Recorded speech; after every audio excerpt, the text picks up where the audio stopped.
สบายดีพ่อแม่พี่น้องปองปายเบิดซุคนเนาะ FC ทางช่องเบาภูมิชาแนลเนาะพี่น้องเนาะมื้อนี้เบาภูมิก็สิมาตามแนวทางให้พี่น้องคือเก่าเนาะสำหรับหวยลาวสตาร์เนาะครับเนาะ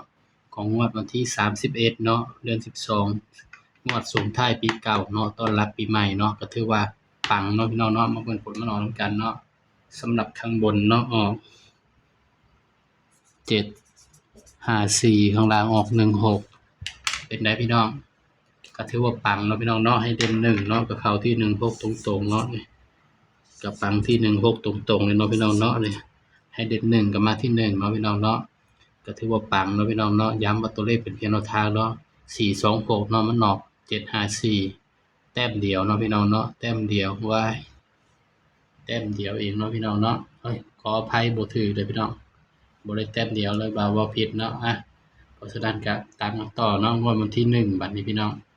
สำหรับลาวสตาร์เนาะงวดวันที่1เนาะพี่น้องเนาะก็ไปตามกันต่อเลยครับสำหรับมื้อนี้ก็ปังเนาะพี่น้องดีใจกับคนที่ได้เนาะไผแต่ว่าอยากช่วยค่ากระดาษปากกาบ่ภูมิก็ตามนี้เลยเด้อครับเด้อนี่2070511เนาะ TTB เพื่อว่ามี FC ใจดีเนาะจะช่วยค่ากระดาษปากกาบ่ภูมิเนาะนี่ก็ตามนี้เลยนะครับเด้อนี่9162070511เนาะธนาคาร TTB เนาะพี่น้องเนาะไปกันต่อพี่น้องงวดวันที่1บัดนี้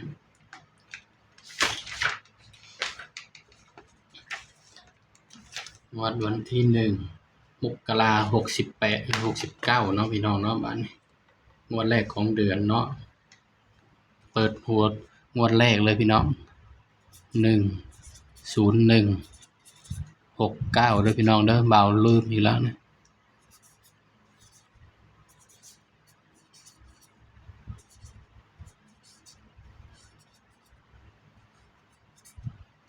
ลาวสตาร์เนาะพี่น้องถือว่าปังเนาะมื้อก่อนเด่นเข้าเจาะบ่เข้ามื้อนี้เด่นเจาะเข้าหมดเนาะพี่น้องมื้อนี้เจาะเข้าเนาะมื้อวานนี่เจาะบ่เข้าเข้าแต่เด่นก็มาของบนมาล่างเลยเนาะสำหรับตัวเด่นก็สำหรับงวดวันที่1เนาะสิได้เด่นตัวใดเด้เนาะพี่น้องมาเบิ่งนำกันเลยครับเนาะ6 7 5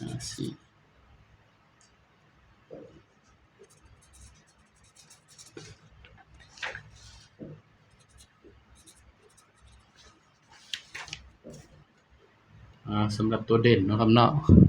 เด่นไปที่2เด่น2กับ3นะครับเด้อนี่สำหรับงวดวันที่1นี่เนาะเด่น2กับ3ย้ำว่าตัวเลขเป็นเพียงแนวทางเนาะครับเนาะมีเข้ามีหลุดพี่น้อง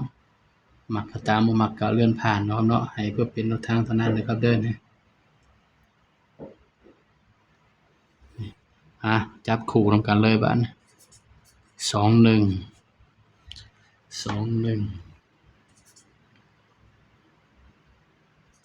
25 26 29ลองจับใส่พศมันเบิ่งเนาะพี่น้องเพราะเป็นงวดแรกของปีเด้พี่น้องปี69เนาะเพราะฉะนั้นก็ต้องลองจับใส่กับพศมันเบิ่งด้วยครับเด้อนี่สำหรับแนวทางเนาะไว้ลาวสตาร์เนาะของงวดวันที่1เนาะพี่น้องเนาะ69นำเด้อพี่น้องเด้อนี่อย่าลืมเด้อพี่น้องเด้อนี่ย้ำว่าตัวเลขเป็นเพียงแนวทางเนาะย้ำเป็นเพียงแนวทางมีเข้ามีหลุดเนาะสำหรับตัวเด่นบ่าวให้เด่นไปที่2ตัวเลขเป็นเพียงแนวทางนะครับเด้อมีเข้ามีหลุดพี่น้องสำหรับชุด3ตัวมิดเดียวเนาะครับเนาะวัดใจที่ชุด3ตัวมิดเดียวเลย629อันนี้เลข9เด้อครับเด้อ